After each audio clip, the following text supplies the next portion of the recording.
बहस। के मुल्ले को भी सुनाई नहीं दिया होगा, इस आवाज में कैसे चलेगा? जामा मस्जिद तक आवाज जानी चाहिए। भारत माता की वंदे वंदे। अगर इस देश में रहना होगा, अगर इस देश में रहना होगा, वंदे मातरम कहना होगा।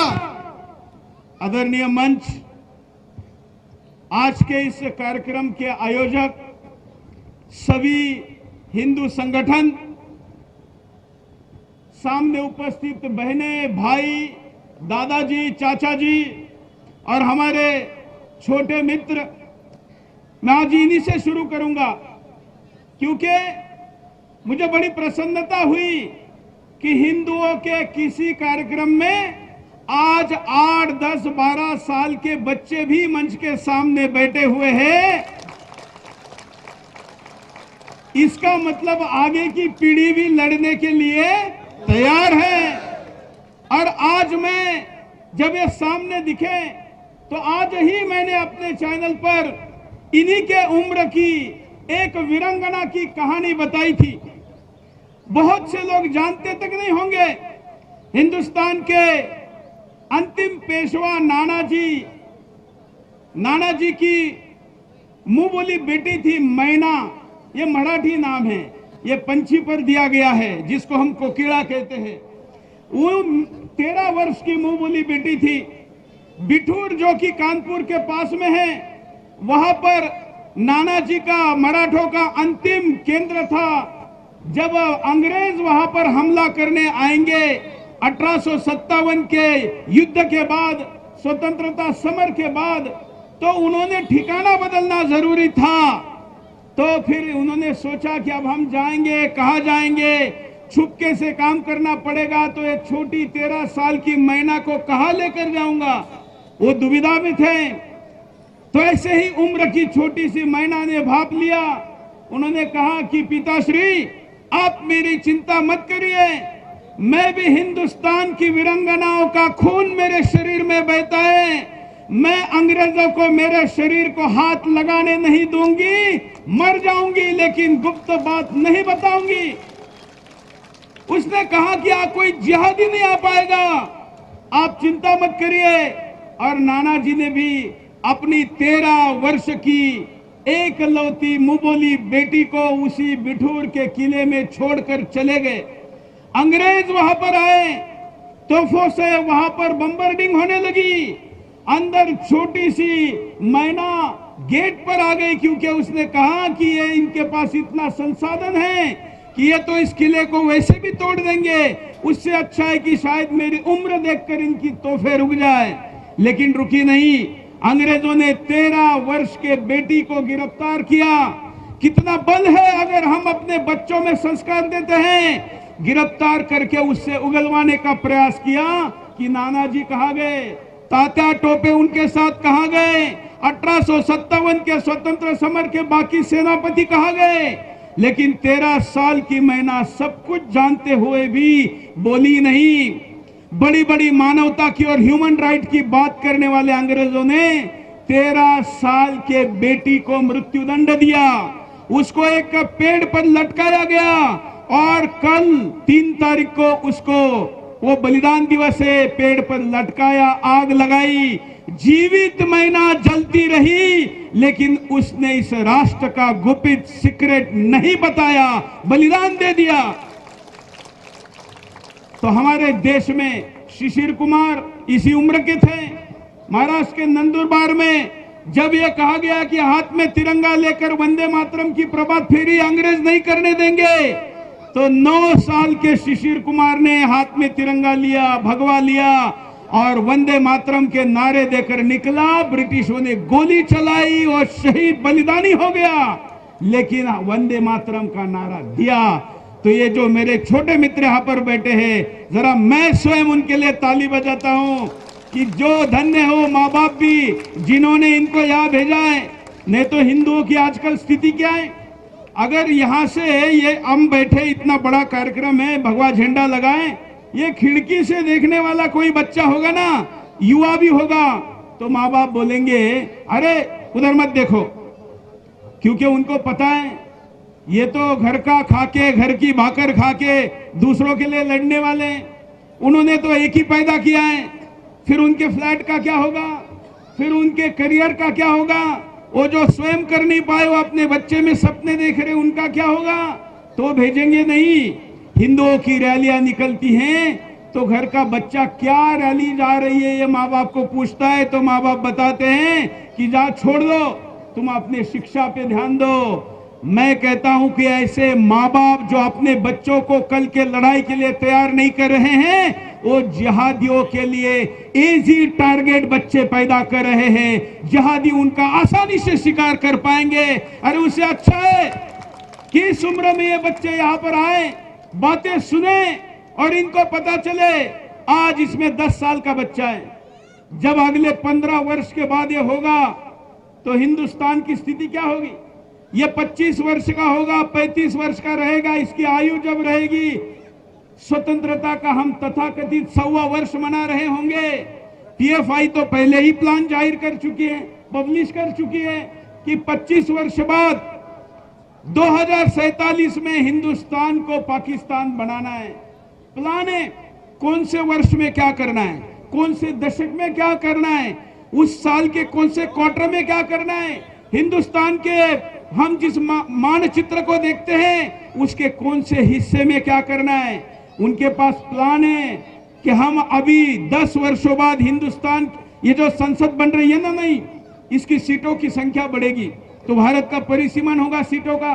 तो बिल्डिंग बनने के पहले ही मुसलमानों ने प्लान बनाकर रखा है कि इस संसद में जो ज्यादा सीटें होने वाली है, तो जहां जहां पर एससी एसटी रिजर्व की सीटें हैं, हमारे दलित आदिवासी भाइयों के लिए रिजर्व सीटें हैं, वहां पर मुस्लिम पॉपुलेशन ज्यादा है, ये दिखाकर वो दलितों के सीटों को छीनेंगे और ऐसा छीनकर मुसलमानों के आज जितने सांसद है उससे ज्यादा 56 सांसद बढ़ाने की योजना उनके पास है। और ये योजना छुपी नहीं है। आप जानते हैं हिंदुस्तान में आईएएस आईपीएस कंपटीशन का एग्जाम देने के लिए जो फाउंडेशन बना है, ज़कात फाउंडेशन, उसकी वेबसाइट पर यह डाला हुआ है। मैंने जब यूपीएससी जिहाद के नाम पर इस षड्यंत्र को निकाला तो कोर्ट ने उसको स्टे दे दिया। कोर्ट ने हिंदुस्तान में काला इतिहास लिखा। आज तक किसी न्यूज चैनल के किसी शो पर कभी भी बैन नहीं लगा था, लेकिन मुझे गर्व है मैं वो सुरेश चौहान के हूं जिसके शो पर सुप्रीम कोर्ट को स्टे लगाना पड़ा।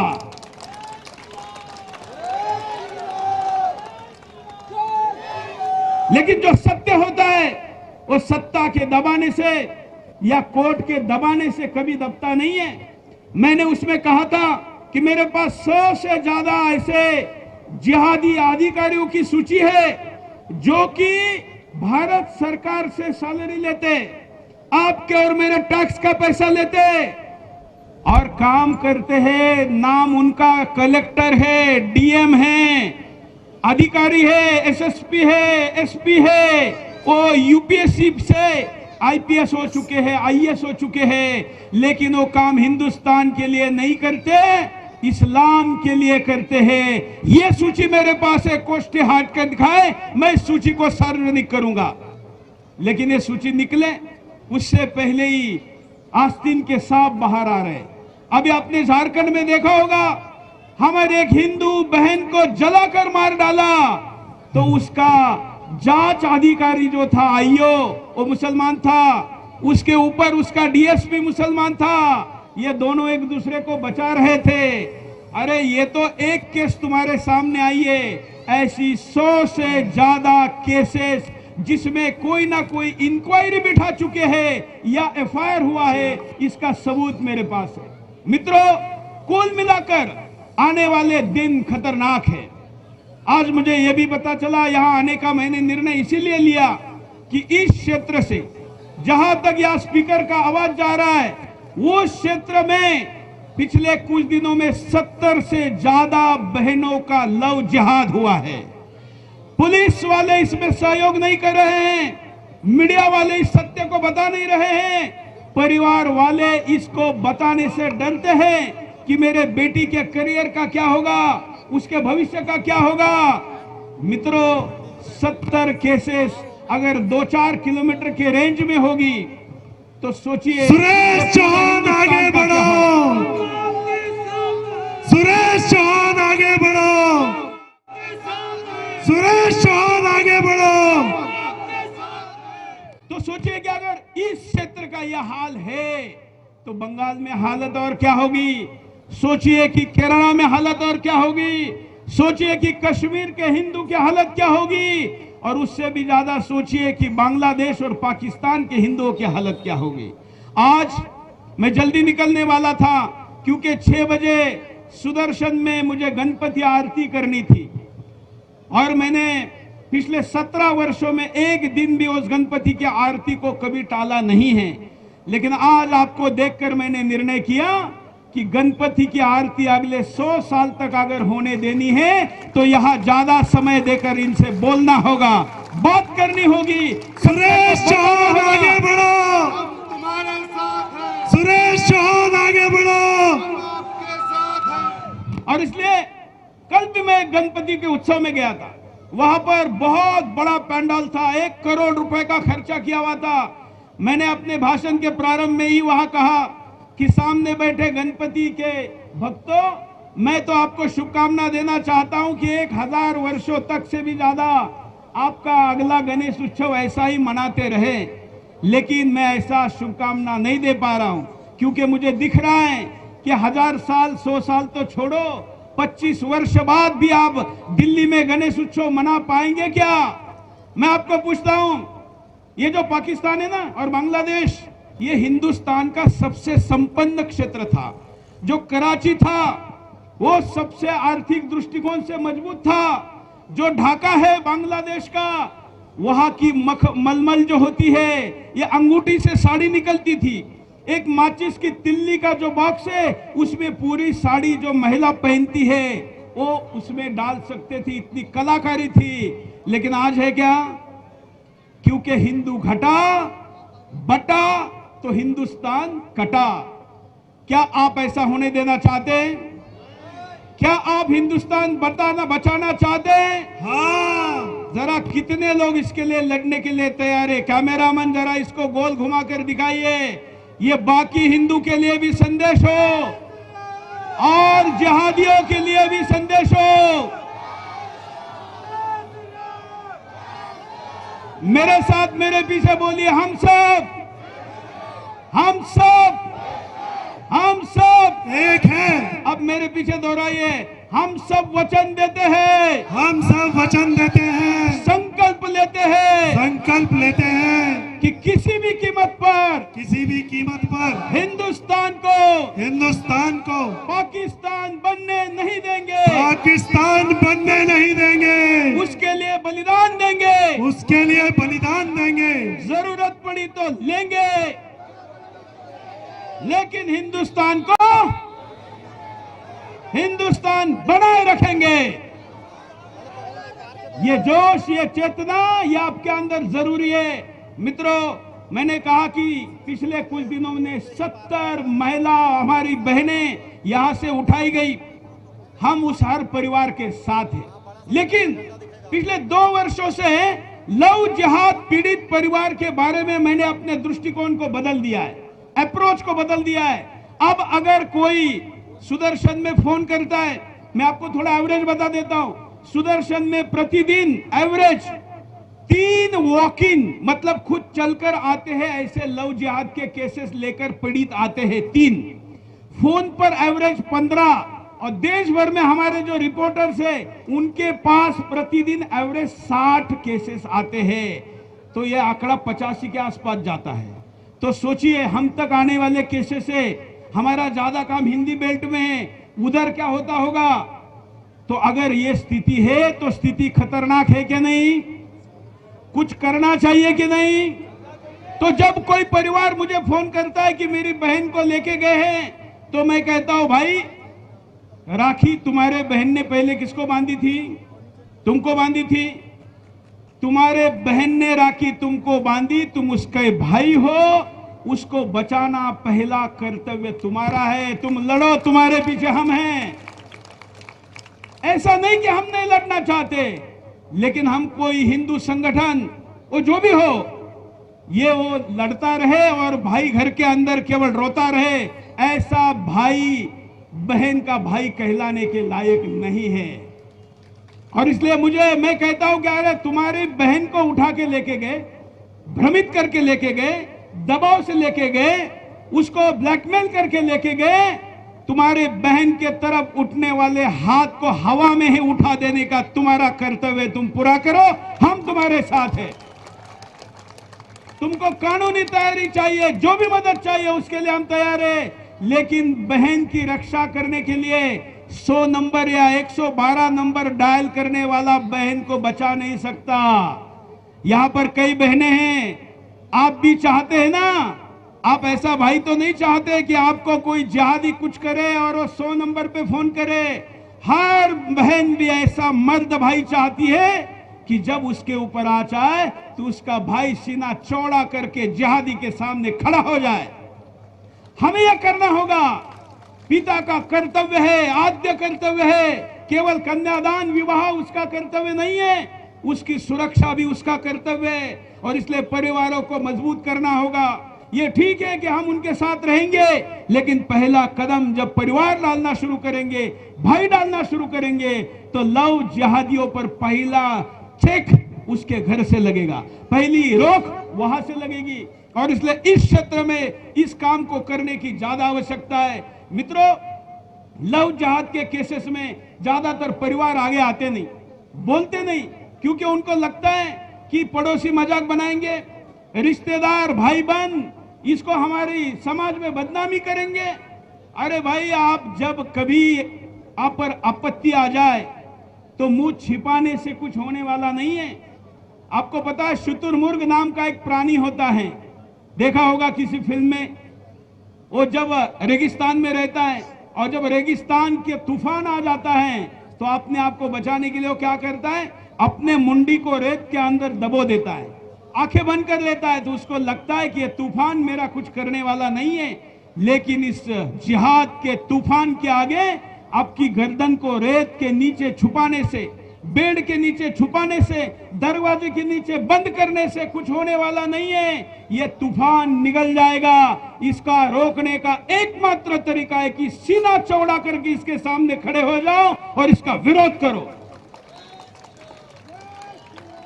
हमारा देश इससे भी कठिन परिस्थिति से बीत चुका है। एक समय ऐसा आया था कि हिंदुस्तान में हिंदू कहने वाला कोई नहीं बचा था।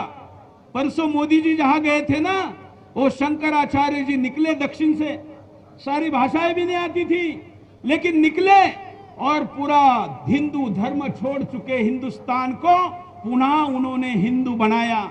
इससे भी खतरनाक स्थिति आई है। हम आज औरंगजेब तो नहीं है ना, है क्या? ये ठीक है कि गली गली में है, लेकिन सत्ता में तो मोदी है ना, सत्ता में तो शाह है ना, सत्ता में तो योगी है ना। अगर मोदी, शाह, योगी जैसे लोग होते समय नहीं लड़ोगे तो क्या किसी झूठे को बिठाओगे तब लड़ोगे? तब लड़ोगे? संभव है? ये ईश्वर ने इससे अच्छा समय नहीं दिया है। इस लड़ाई को किसी अंजाम तक, किसी निर्णायक स्थान तक पहुंचाना है तो ये राइट टाइम है। आवाज उठाइए। वैसे तो सत्ता का परिवर्तन भी कहीं पर होता है किसी राज्य में, फिर भी हमारी लड़ाई जारी रहेगी, लेकिन ये राइट टाइम है। और अंततः मैं उन बहनों का भी, उनकी भी चिंता करना चाहूंगा जो हिंदू धर्म में आना चाहती है। हमारी बहनों को जो, अरे रहने दीजिए चाचा, कोई बात नहीं, इतने सबके बीच क्या है। हाँ, हमको हमारी बहन को कोई गलत तरीके से लेके जाए, ये हमको मंजूर नहीं है। हम किसी की बहन के साथ अत्याचार नहीं करना चाहते। ऐसा संदेश कोई हिंदू कभी दे नहीं दे सकता, क्योंकि हम छत्रपति शिवाजी महाराज के वंशज हैं। दूसरे की बेटी भी हमारे लिए पाप नहीं है। लेकिन आज ऐसी बड़ी संख्या में मुस्लिम लड़कियां हिंदू लड़कों से प्रेम कर रही है। उनको अपना खतरनाक भविष्य दिख रहा है, इसलिए हिंदू बच्चों के साथ शादी करना चाहती है, तो उनके लिए कुछ ऑफर मैं आज लेकर आया हूं, बता दूं? आपकी अनुमति है? इसमें साथ देंगे? तो क्या क्या दे सकते हैं, क्योंकि केवल यहां ही नहीं बैठे हैं, कुछ लोग ऊपर से भी देख रहे हैं और सुदर्शन पर ये लाइव जा रहा है, हमारे रामेश्वर जी वगैरह सोशल मीडिया पर लाइव कर रहे हैं। तो मुस्लिम बहनें हमारे भाषणों को देखती है, सुनती है, क्योंकि इस्लाम में सबसे ज्यादा शोषित पीड़ित अगर कोई है तो मुस्लिम महिलाएं हैं। उनको आशा है सुदर्शन के ऑफिस में जैसे आप लोग आते हैं ना, हिंदुओं के बाद सबसे ज्यादा संख्या में आने वाला अगर कोई है देश भर के ऑफिसेस में तो मुस्लिम महिलाएं हैं। उनको कोई 3 तलाक देता है तो हमारे पास आती है, जय श्री राम, जय श्री राम। और इसलिए उन बहनों को भी आज के इस कार्यक्रम से यहां पर मैं कहना चाहता हूं कि अगर तुम किसी हिंदू बच्चों के साथ विवाह करेगी तो वो बच्चा तुम्हारे साथ अन्याय नहीं करेगा, और तुमको क्या क्या फायदे होंगे वो 10 फायदे मैं आज यहां हिंदुओं के साक्षी में, हमारे भगवान का साक्षी मानकर कैमरे पर वीडियो में वचन देता हूं कि अगर तुम हिंदू लड़कों के साथ विवाह करके हिंदू बनोगी तो तुमको तलाक का सामना करना नहीं पड़ेगा। तुमको बच्चे बनने की फैक्ट्री नहीं बनना पड़ेगा, 40-40 बच्चे नहीं पैदा करने पड़ेंगे। हाँ, मैं एक का तो समर्थक नहीं हूं, लेकिन 2-4 बच्चे पैदा करने से ज्यादा बच्चे पैदा करने की तुम पर जबरदस्ती नहीं होगी। तुमको 50 डिग्री टेम्परेचर में भी तंबू में रहना नहीं पड़ेगा। तुम्हें घर में पूरी सुरक्षा मिलेगी। तुमको जैसे भाइयों से, चाचाओं से, मौसाओं से डर है, यहां पर नहीं है, क्योंकि हिंदू धर्म में हमारे बड़े भाई की पत्नी मां होती है, छोटे भाई की पत्नी बेटी होती है, और बेटे की पत्नी भी बेटी होती है। इतना पवित्र रिश्ता जिस परिवार में होता है, वहां घर के अंदर तुमको 100% सुरक्षा की गारंटी है। जो बच्चे तुम पैदा करोगी वो बच्चे जैसे है वैसे ही रहेंगे, कहीं काट छाट नहीं होगी। ईश्वर ने जैसे भेजे हैं वैसे की वैसे ही रहेंगे, ये भी गारंटी रहेगी। जो बच्चे तुम्हारे बनेंगे वो बच्चे सज्जन, मानवता की बात करने वाले बनेंगे। तुमको उस बच्चे को किसी को काफिर मानकर, किसी को दुश्मन मानकर आतंकवादी बनने की आवश्यकता नहीं होगी। और बड़ी बात क्या, तुमको किसी सौतन को करने की जरूरत नहीं रहेगी। जय श्री राम। एक पत्नी हम राम जी के आदर्श है। और 10वां और सबसे जरूरी बात कि आने वाले दिनों में वैसे भी ये हिंदुस्तान हिंदू राष्ट्र बनने वाला है, तुम उसकी पहली सदस्य रहोगी। तो जो बहनें आना चाहती है, मैं बहन कह रहा हूं, वो आए। अब एक बात मुझे यहां से और बताई गई कि अभी नवरात्र आने वाला है और दांडिया का कार्यक्रम यहां भी आयोजित होगा। अभी मैं गुजरात में गया था, तो मैं यहाँ के प्रशासन को कहता हूं, जो हमारे देवी को नहीं मानता वो हिंदू के पंडाल में आकर दांडिया खेल नहीं सकता। दांडिया खेलने के लिए गुजरात में हमने कैंपेन चलाया है कि दांडिया पंडाल में आना है तो आधार कार्ड जरूरी है। और दूसरी बात, लेकिन जो मुस्लिम बहनें, मुस्लिम महिलाएं दांडिया खेलना चाहती हैं, हम उनको इससे वंचित रखना नहीं चाहते।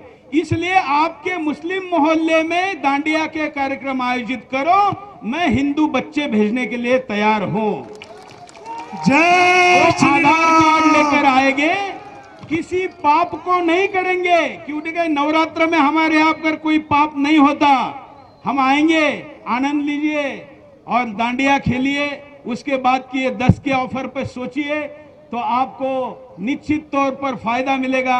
मित्रों, आपसे आपका मूड देखते हुए, इस वातावरण को देखते हुए, इस हिंदुस्तान की आवश्यकता को देखते हुए, वैसे तो मैं ज्यादा देर बोलना चाहता हूं, लेकिन टीवी पर जाकर रात का बिंदास बोल भी करना है।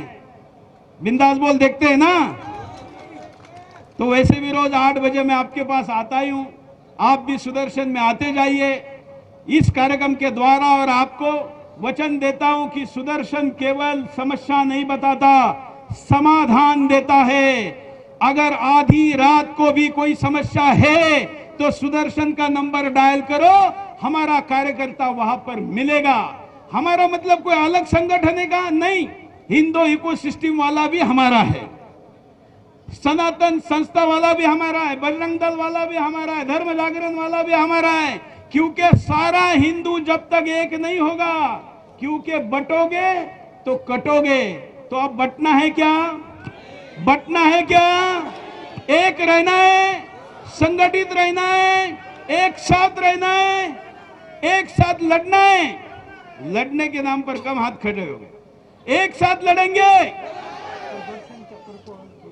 हाँ, अच्छा, इन्होंने मुझे बताया कि केजरीवाल ने किसी भाषण में ऐसा हाथ हिलाकर झाड़ू कहा।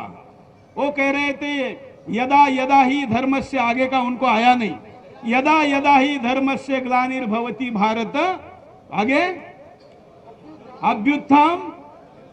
हाँ, आप तो सब जानते हैं, लेकिन उन्होंने हाथ ऊपर किया, लेकिन उनको सुदर्शन चक्र याद नहीं आया, क्योंकि सुदर्शन चक्र नाम लेने में भी हिम्मत चाहिए। सुदर्शन नाम लेना, हाथ में धारण करना तो बहुत दूर की बात है, मुंह से लेना भी बड़ी हिम्मत चाहिए। मैं निषेध करता हूं कि उन्होंने सुदर्शन चक्र के नाम पर झाड़ू की बात की है। अरे, झाड़ू हमारे भगवानों में देने की जरूरत नहीं, हमारे भगवानों के हाथ में शस्त्र है और हम उनके अनुयायी हैं, और उन शस्त्रों को धारण करने का हमको अधिकार है। अंतिम बात, विजयादशमी आ रही है 5 अक्टूबर को। विजयादशमी के दिन सुदर्शन ने शस्त्र पूजन का कार्यक्रम रखा हुआ है। हर व्यक्ति को शस्त्र पूजन का अधिकार हमारा धर्म देता है, हमारा संविधान देता है। आप शस्त्र पूजन आपके घर में, आपके मोहल्ले में, आपके ऑफिस में करिए, और शाम का शस्त्र पूजन करने के लिए सुदर्शन पर आइए। मैं आपको निमंत्रण देता हूं। आपने मुझे यहां पर बुलाया, अपने बात रखने का अवसर दिया, इसके लिए धन्यवाद। भाषण के आखिर में लोग कहते हैं कि अगर मेरे से कोई कटु शब्दों का उपयोग हुआ हो, किसी को बुरा लगा हो, तो मैं वापस नहीं लूंगा, क्योंकि उनको सुनाने के लिए बोला हूं। नमस्कार।